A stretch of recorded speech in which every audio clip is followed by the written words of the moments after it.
Topo,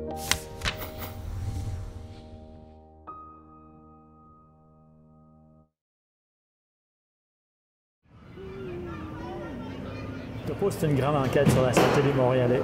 C'est le premier volet du programme d'enquête sur la santé des Montréalais qui vise à soutenir les besoins de surveillance d'état de santé de la Direction de santé publique à Montréal et de ses 12 partenaires des C3S.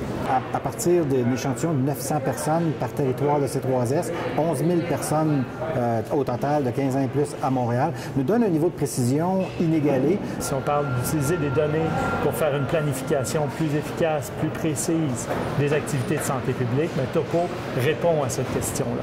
Bien, ce que je souhaite, c'est que d'abord, on reconnaisse qu'il y a des populations qui sont particulièrement vulnérables à Montréal, mais dans certains territoires, le taux de tabagisme varie d'un territoire à l'autre et qu'il y a des endroits où est-ce qu'il y a des efforts particuliers à faire.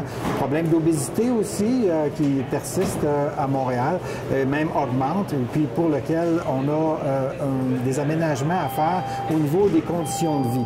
On pense à créer des endroits où est-ce que les gens vont pouvoir être actifs physiquement, les gens vont pouvoir avoir des transports en commun, marcher, utiliser leur bicyclette. Et ça aussi, c'est toutes des choses qu'on doit faire en milieu urbain pour diminuer les taux d'obésité, évidemment en conjonction avec l'accessibilité aux fruits et légumes frais. On travaille actuellement à la réalisation du deuxième volet du programme d'enquête, donc Topo 2015, qui touchera la santé des jeunes du primaire, donc de la 6e année du primaire. Et ce qui est visé, c'est de rencontrer l'ensemble des jeunes inscrits en 6e année du primaire à Montréal, dans les établissements publics et privés. Ça représente 17 000 jeunes.